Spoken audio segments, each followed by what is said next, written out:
warahmatullahi wabarakatuh. Jadi kali ini kita akan bercerita tentang pengalaman horor yang dialami oleh kita. Maaf kalau tempatnya berisik karena kita Lagi di tempat umum. Ya.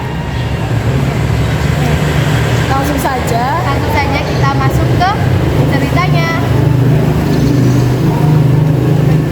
Aku mau cerita tapi dari temanku, bukan dari aku. Iya, nggak apa-apa. Nah, aku kan punya tapi yang dia tuh kenal sampai real life-nya gitu, bukan cuman kenal online doang. Dia tuh anak pesantren di daerah Jawa Tengah. Nah, terus pesantren dia tuh mondok lah, istilahnya mondok itu gara-gara orang tuanya dua-duanya itu nggak ada karena kecelakaan. Dia tuh mau dititipin sama saudaranya, cuman ngerasa nggak enak toh. Terus akhirnya dia dipondokin tuh sama omnya apa tantenya gitu di pondokan di Jawa Tengah.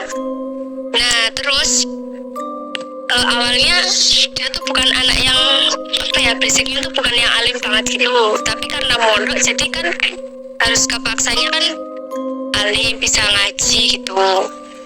Nah terus akhirnya udah lama mondok di situ dia bisa beradaptasi lah ya, tapi belum pernah ngalamin kejadian horor di situ.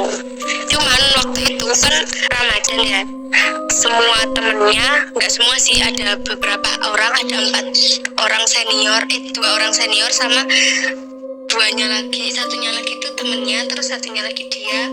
Waktu Ramadan itu kan pada pulang ke rumah. Nah si 4 ini entah nggak tahu dia kenapa nggak pulang, mungkin karena keluarganya nggak ada apa gimana, terus nggak pulang lah, netep di situ. Terus hari-harinya kan di situ. Nah di pondokannya itu ada juga yang jaga, cuman nggak sefull hari-hari biasanya, jadi kayak boleh main HP lah, yang HP-nya awalnya dititipin boleh diambil. Terus kita kan ngira biasanya kalau senior di pondok itu alim banget ya, tapi aslinya enggak.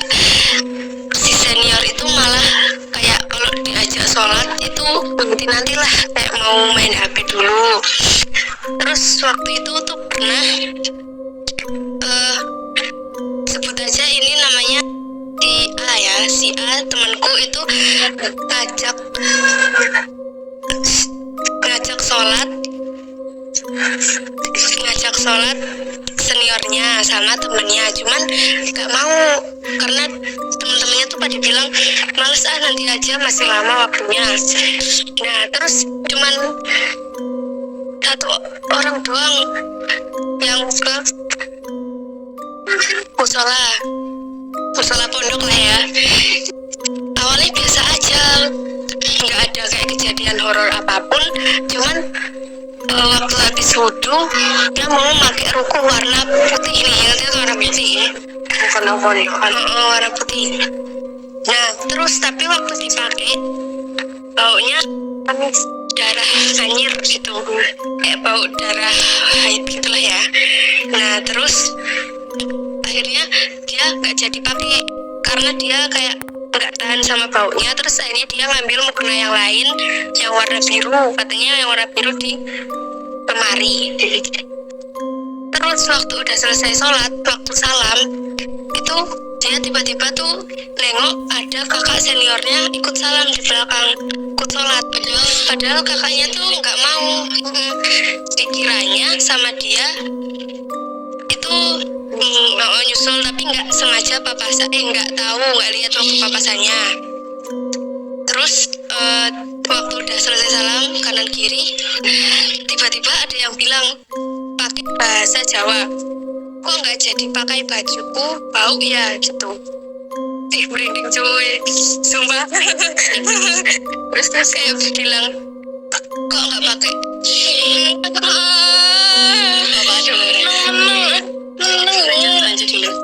kok nggak jadi pakai bajuku, bau ya. Terus kayak gitu kan. Nah terus dengar kayak gitu kan trauma ya, dia langsung lari balik ke pondok, ke dalam kelasnya. Terus akhirnya dia lihat apa pondok tuh bahasanya apa ya, gurunya buktinya pokoknya apa pondoknya lah. Terus dia ditanyain kenapa lari-lari, iya ustazah kenapa lari-lari gitu. Terus katanya lihat apa di musola, cuman ustazahnya kan nggak percaya toh karena dikiranya cuman ngarang cerita. Nah terus si ustazahnya itu si temanku si A itu bilang cerita kalau tadi dia pakai mukena warna putih yang di musola, terus nggak jadi pakai gara-gara dengar suara itu. Nah terus si ustazahnya tuh bilang kalau mukena warna putih itu nggak ada, karena mukena warna putih itu pada dibawa pulang sama yang punya. Jadi di sana tuh mukenanya tuh berwarna semua. Terus terus kayak itu yang dipakai mukenanya siapa? Terus akhirnya nggak jadilah, nggak berani lagi ke musola sendiri. Nah terus beberapa hari ternyata emang sekolahnya itu angker. Waktu itu tuh pernah kan kalau satu kamar itu karena udah kosong semua, jadi satu kamar itu ditempati sama si 4 anak ini. Tempati tuh semua di situ. Terus tiba-tiba waktu paginya itu kan mereka bangun pada mau sholat tahajud. Terus si kakak seniornya itu tiba-tiba teriak gara-gara katanya lihat ada orang bapak sama ibu pucet ngambang di depan pintu kamarnya. Depan pintu kamarnya tuh ngambang toh. Terus ngambang melayang ya lah. Terus akhirnya pada takut semua kan, tapi yang lihat itu cuman si kakak senior yang satu ini. Terus akhirnya pada takut manggil si ustazahnya. Nah waktu manggil si ustazahnya itu kan lari toh, kan pada ngedit semua. Terus manggil ustazah di ruang guru. Lah ustazahnya waktu masuk ke ruang kamarnya si anak-anak itu, dia tiba-tiba bilang gini, ngapain kamu gitu, kayak nggak ada orang kan, bilang kayak jangan ganggu kita nggak ngapa-ngapain di sini, nggak berbuat aneh-aneh gitu kan. Terus si ustazahnya tuh ngajak mereka berempat nggak usah di sini lagi, nggak usah di kamar lagi, kita ke musola buat sholat tahajud kan, biar aman gitu kan. Sambil nelpon pengurus pondok yang bapak-bapak yang rumahnya tuh sampingnya pondok. Nah mereka kan jadinya itu berarti berlima ya sama ustazah ke musola sholat gitu.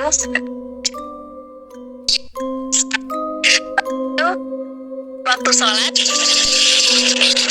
tahajud kan boleh berapa rakaat ya, 2, 4 gitu.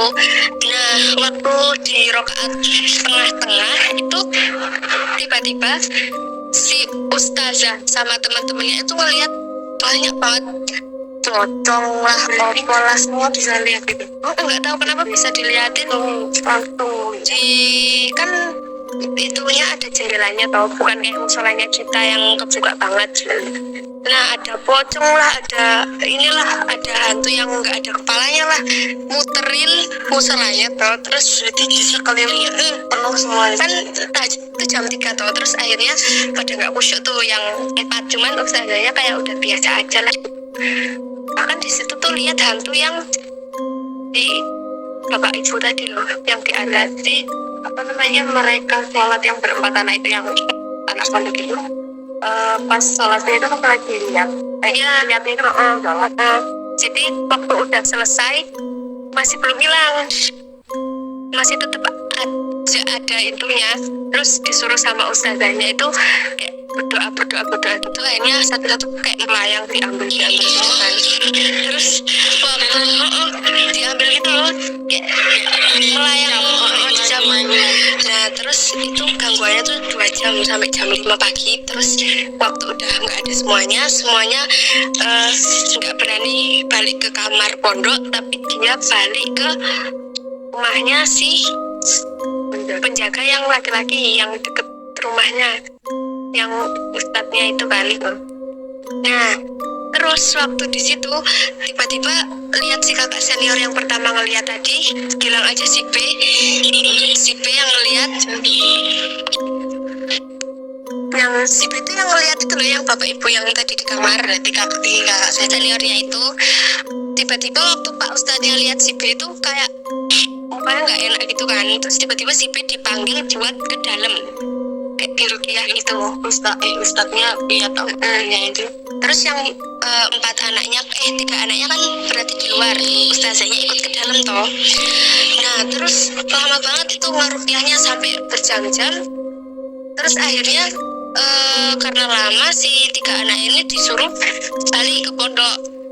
Nah di pondok udah gak ada gangguan apalagi. Setelah berhari-hari B itu gak balik, dia tetap di sana di rukiah tapi dia gak balik lagi. Sampai karena si A itu kepuan, karena kan udah tinggal bareng sekamar gitu, tanya ke ustazahnya. Terus diceritain sama ustazahnya kalau sebenarnya dua makhluk yang tadi dilihat itu kan setelah beberapa harinya kan, 2 orang yang waktu itu kalian lihat itu sebenarnya almarhum bapak sama ibunya yang si B. Nah 2 almarhum itu yang si B itu apa namanya, nasibnya sama kayak orang teman si A itu. Yatim.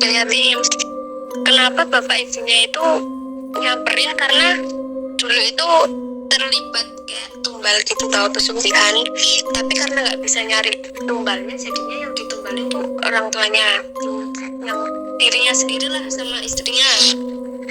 Nah terus kan udah nggak ada semua, dan orang tuanya tuh pengen bawa anaknya buat ke alamnya. Cuman kan dia di pesantren ya, jadi kan agak susah.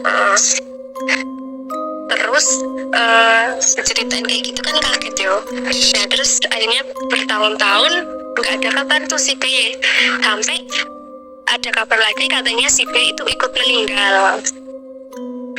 Meninggalnya berarti cara-cara kayak angkat diumpetin sama orang tuanya gitu.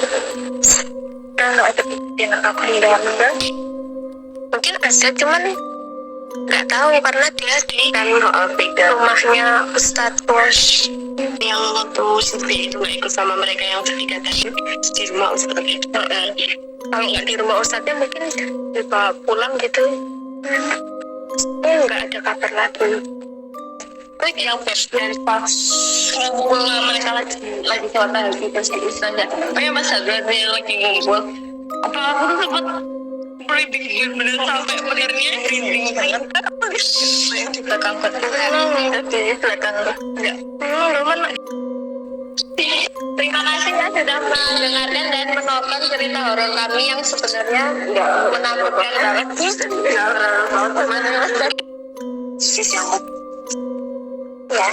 tapi kan assalamualaikum.